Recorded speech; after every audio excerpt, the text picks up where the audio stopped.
Hi everyone, welcome on this stream. Thanks for joining us through the Indie Arena booth event. We're here to talk about You Suck at Parking, and I'm here with David, our creative director. So hi, David. Hi, everyone. Good morning. So I'm gonna throw quite a few questions at you to know more about the game, but also about what we do with it. So my first question will be simply, as a creative director, what do you do? So as a creative director, I do lots of stuff, but what it boils down to basically is I think that everything that has to do with creative decisions in a game, like game design, how the gameplay should feel, or how everything should tie together and feel as a whole. That's basically what I try to make work. So it's not coding, it's not art, but it's a bit of everything. So I have to know everything that's going on and make sure that everything comes nicely together, basically. Cool. Okay, gotcha. So I think another question that is quite interesting, like, how did you come up with an idea for a racing game? Well, the goal is to stop. Yeah, I know it's strange, and I didn't think we would get here, but now we're here, and it's just a lot of fun. But I I should actually tell a little bit about where we come from as a studio. Sure. So our previous game was The Almost Gone, which is a game I'm very proud of that we made. But it's something completely different. It's a story-driven game. It's some sort of point-and-click adventure game, um, and it's really emotional, and it was really hard to make because it was our first big game, and also because it required a lot of content. Um, just every new beat in the story required a whole bunch of new content, and it was kind of exhausting to finish the project.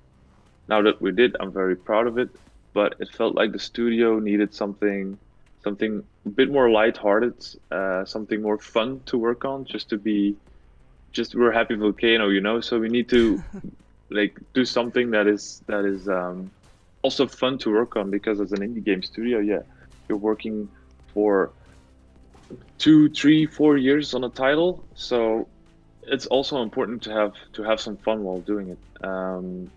So basically, we just decided, okay, the next game, it needs to be something that's really accessible, that's really funny, that has a lot of streaming potential, and just also is a lot of fun to work on. And just we looked at the games we all liked, and there's definitely some influences there of, like what the golf, some micro machines from that's like my inspiration then from back in the day. I'm really old, so that's why that's like a cool thing that like all of these things that are really like just ooze the happiness in games and the funniness, and we just decided, okay, let's just build a prototype, and let's see what comes out of it. And we quickly wanted to do something with cars, just didn't know what yet, so we just made a car and some stupid tracks, and we started playing around with it, and then basically had the idea of what if you have to, instead of just racing from A to B, you have this really funny parkour track where you basically have to find different spots to reach, which became the parking spots, and then basically the name You Suck at Parking was born. And from the moment we built the prototype, we felt that there was something cool going on here. It was a lot of fun just to play and drive around with this little car. And yeah, it the actual gameplay happened really fast, and then everything that came with it, like extra obstacles, tracks, and like the whole meta game, just fluently came out of it, just organically grew out of it, and it's just like it felt great from the beginning that this is the game we actually wanted to make, and it actually has a lot of depth in it as well. There's so much you can do with it. So Yeah. So you just mentioned obstacles. There's obviously a lot of them, but I'm interested to hear maybe how you started designing them and then just jump from one to another, and maybe how they actually work together? Okay, so how I design them, it's basically just doing brainstorms with the team, coming Yeah, up with sure. new stuff. Um, we it's important to mention that the game is physics based, Yeah. so that's something I mentioned before. Like we wanted to make a game that is like unpredictable and streamable, and just a fun way to do that is play with physics and just leave a portion of the outcome of what you see in the game is like it's unpredictable. So that's great stuff for streamers because they will be surprised and they will start being emotional in front of the camera. Yeah. And there's so much stuff you can share because we made so many different obstacles and it's physics based. So if you start combining them, you always get some really funny or strange results. Um, but yeah, so how I designed them, it's basically just brainstorming and picking out a few ideas, prototyping them, trying them out, combining them, um, because actually that's the most fun of the obstacles. To start to once we had like a 5 or 10 of them, we started combining them, and we quickly understood that okay, so every time we add a new obstacle and we combine it with the existing ones, it's just like it's not 1 + 1 is 2, it's 1 + 1 is 3. It's just so much more that happens Yeah. once you add something to the game, because there's like this whole part of it that is just totally unpredictable. Yeah. So it must So make we for have like some funny testing sessions. yeah, of course it's just toying around, just trying to break the whole thing by just doing ridiculous things, and then just see what happens. It's a lot of fun as a developer as well to work on the game because creating levels and playing around with these obstacles, there's just so much stuff, funny stuff that happens, and we share on our Slack because just like, hey, look what I did, that kind of stuff. Yeah. We have a funny Slack indeed. We mentioned the diversity, the variety of obstacles, which make for quite a challenging game at some point. So I think my question is regarding challenge and difficulty. Like, what will hardcore players be able to discover as they progress in the game? Well, first of all, it's really accessible. So the game starts out really slow. Yeah. It ramps up towards the end to a really steep difficulty curve, but we like a challenge, so that's great.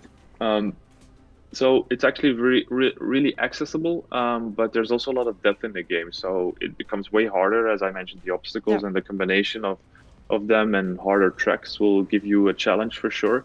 And there's also leaderboards. There's going to be leaderboards in the game where you can actually compete with players around the world, just to pinch off a couple of seconds or hundreds of seconds from your best time. So it's something for casual players that just really like the fun of it, like just have the stuff that's happening all the time, but also competitive players because, as I said, it's really easy to get into, but just to master a track or just the driving itself, it can take you a while. But it starts getting really hard at the end. Yeah.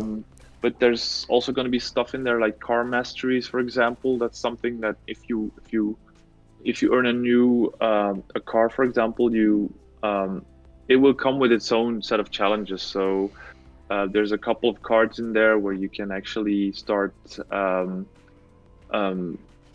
leveling up your car, as I should say, where you basically do a couple of challenges, and if you if you make a lot of them, then you basically get more rewards. You can get more cars, more cosmetics, and yeah. So there's a lot of stuff in the game.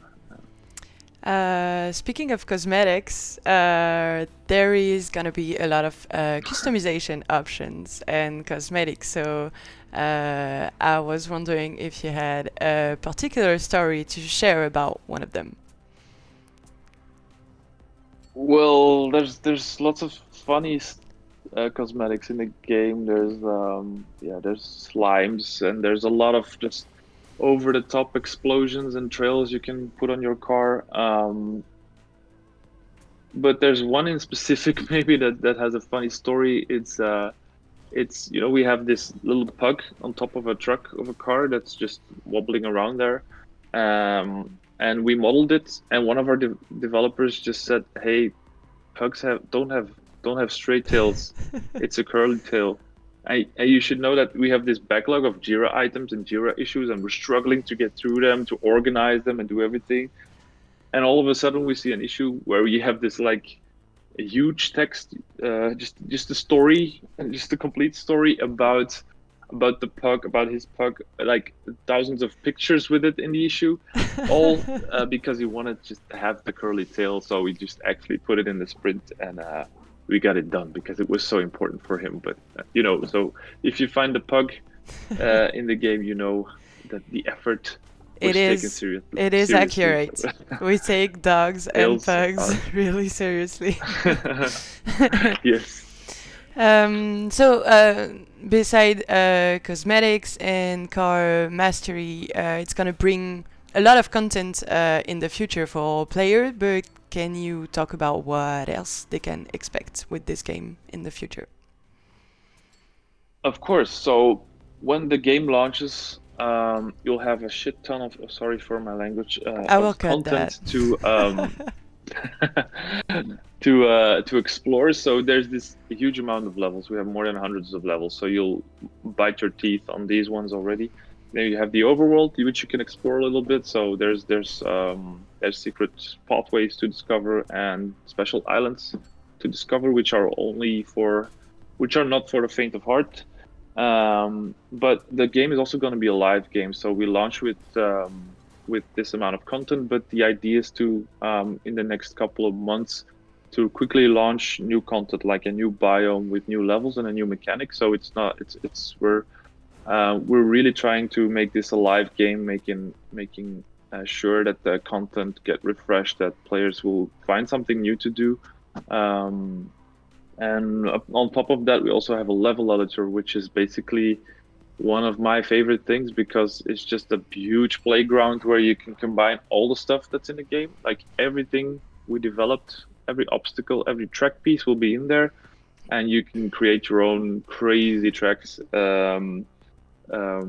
Yeah, and it's just a lot of fun to play around with. It's actually the same level editor that the devs use to build the levels that are gonna be in the launch game itself. So there's actually no boundaries there, and it's just you can create a serious track which is really challenging, or you can just play around with it and just put a whole bunch of obstacles together and just see what happens. Because I always get surprised myself when just trying something stupid and something really funny happens. So that's a lot of fun to play with. Yeah, and then there's of course going to be a lot of cosmetics and new cars being added to the game, and who knows, maybe different game modes and stuff. So, but there's a lot of that in the pipeline. But um, we'll provide a list Yeah, soon. sure, of We're course. working on the roadmap, so that's something we're going to share as well. Yeah. So actually, to get, I mean, involved and updated, you can also join our Discord, where you will be welcomed by me and our fabulous developers. I guess that's all for my question. Do you have anything to add, maybe, for our viewers today? Well, you can hear me talking about it, but I suggest you just download the game, download the demo. You can download the demo for free now on Steam and just give it a try. Let us know what you think. You're always welcome in the Discord, as you said, and just yeah, have fun sucking at parking. Awesome. Thank you, David, for joining me and answering my question. If you have more question, you watching us in the chat, I'll be probably lurking in the chat, so feel free to ask them, or you can also join us on Discord and ask all of your questions. In the meantime, thank you for joining. Feel free to wishlist the game, and see you soon. Bye.